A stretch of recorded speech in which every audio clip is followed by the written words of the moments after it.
गरीब ढाबे वाले की जादुई कढ़ी चावल। चंदनपुर गांव में किशन और मदन नाम के दो भाई रहते थे। किशन पैसे वाला था जबकि मदन गरीब था। किशन एक ढाबा चलाता था। पहले मदन और किशन दोनों ही मिलकर ढाबा चलाते थे, पर जब ढाबा अच्छा चलने लगा तो किशन ने मदन को अपने घर और काम से अलग कर दिया। मदन सीधा सादा था, इसलिए कुछ नहीं बोला। मदन ने शुरू से ही खाना बनाना सीखा था, इसलिए उसने अलग होने के बाद एक छोटे से ठेले पर कढ़ी चावल बेचना शुरू कर दिया। गांव में किशन का ढाबा होने की वजह से मदन के कढ़ी चावल का ठेला ज्यादा नहीं चलता था। मदन दयालु स्वभाव का था। वो गरीब और भूखे लोगों को भोजन मुफ्त में ही खिला दिया करता था।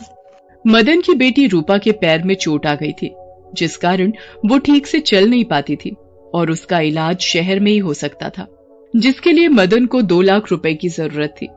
पर मदन के पास इतने पैसे नहीं थे कि वो अपनी बेटी का इलाज करा सके। इस बात को लेकर वो बहुत परेशान रहता था। क्या करूं? शहर के डॉक्टर ने बोला है कि रूपा का इलाज जितनी जल्दी होगा पैर उतनी जल्दी ठीक हो जाएगा। अगर देर हो गई तो उसका पैर हमेशा के लिए खराब हो जाएगा। एक बार किशन भैया से बात करके देखता हूँ, शायद वो थोड़ी मदद कर दें। मदन अपने भाई से इस बारे में बात करने के लिए जाता है। पागल हो रहा है क्या? 2 लाख रुपए कोई छोटी रकम थोड़ी होती है। एक तो पहले ही मेरा ढाबा ठीक से नहीं चल रहा, घर में बड़ी दिक्कत चल रही है, और फिर तू तो कढ़ी चावल का ठेला लगाता है। तेरी कमाई नहीं होती क्या जो मुझसे मांगने के लिए आ गया? किशन अभी मदन पर गुस्सा हो ही रहा था कि तभी एक बूढ़ा व्यक्ति किशन के ढाबे पर आता है। भैया कुछ खाने को दे दो, बहुत भूख लगी है। भगवान तुम्हारा भला करे। लो, एक मांगने वाला पहले आया, दूसरा मांगने वाला बाद में आ गया। जब देखो मेरे ढाबे पर भिखारियों की भीड़ लगी रहती है। मेरे ढाबे से फूटी कौड़ी तो क्या, एक निवाला भी किसी को नहीं मिलेगा। चलो जाओ यहाँ से। मदन समझ गया था कि कहीं न कहीं किशन ये सब उसे ही सुना रहा है। वो निराश हो जाता है। बूढ़ा व्यक्ति भूखा ही वापस जा रहा था। तभी मदन उसे आवाज लगाता है। अरे बाबा रुको, पास ही में मेरा ठेला है, वहाँ पर चलो, मैं कुछ खिलाता हूँ। मैं अपना ठेला लेकर वापस घर ही जा रहा था। ये कढ़ी चावल है, ये तुम खा लो और अपने घर भी लेते जाओ। जीते रहो बेटा, भगवान तुम्हें जीवन की हर खुशी दे। कढ़ी चावल को देखकर बूढ़ा व्यक्ति बहुत खुश होता है और मदन को दुआएं देता हुआ चला जाता है। मदन के मन में रूपा को लेकर बहुत चिंता थी। ऐसे ही दिन बीत रहे थे, पर मदन पैसों का कोई भी इंतजाम नहीं कर पाता। एक दिन मदन जब कढ़ी चावल का ठेला लगा रहा था, तभी वहां से कुछ साधु महात्मा गुजर रहे थे। सभी महात्मा बहुत भूखे थे। वो आपस में बात करने लगे। बहुत भूख लगी है। हम साधुओं को देखकर उस ढाबे वाले ने मुफ्त में भोजन खिलाने के लिए साफ मना कर दिया। एक बार इस कढ़ी चावल के ठेले वाले से पूछते हैं, शायद ये हमारी कोई मदद कर दे। हाँ हाँ, पूछ कर देख लेते हैं, नहीं तो भूखे ही मंदिर की ओर बढ़ जाएंगे। बेटा बहुत भूख लगी है, क्या तुम हमें कुछ खिला सकते हो? हाँ हाँ महात्मा जी, ये तो मेरा बहुत बड़ा सौभाग्य है कि आप मुझ गरीब के ठेले के कढ़ी चावल खाओगे। आप सब यहाँ बैठो, मैं आप सबके लिए कढ़ी चावल की प्लेट बनाता हूँ। मदन सभी साधुओं के लिए बढ़िया तरीके से कढ़ी चावल तैयार करता है।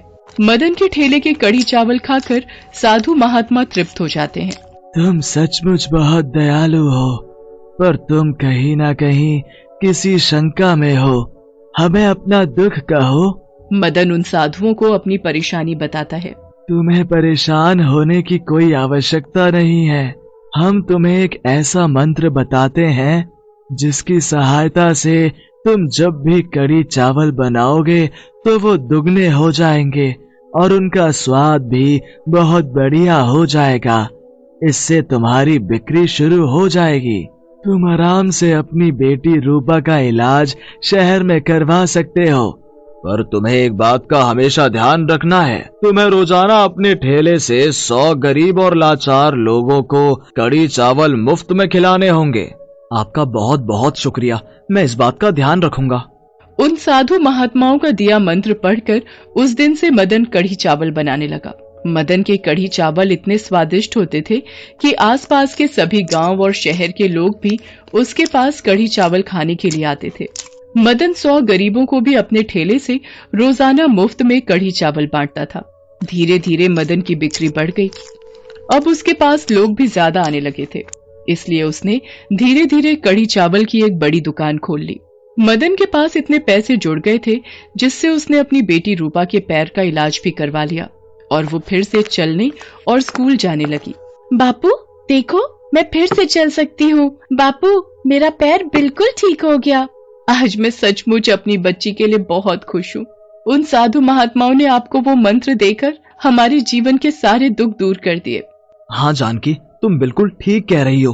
वो साधु महात्मा तो कोई भगवान का रूप बनकर आए थे। मेरी बेटी का पैर ठीक हो गया, बस मेरे लिए तो यही बहुत खुशी की बात है। किशन को जब मदन की तरक्की के बारे में पता चलता है तो वो अपना सा मुंह लेकर रह जाता है। मदन को दूसरों की भलाई करने का फल मिल गया था और उसके जीवन में ढेर सारी खुशियां आ जाती हैं। कहते हैं जो दूसरों का भला करता है, भगवान सदैव उनकी सहायता करते हैं।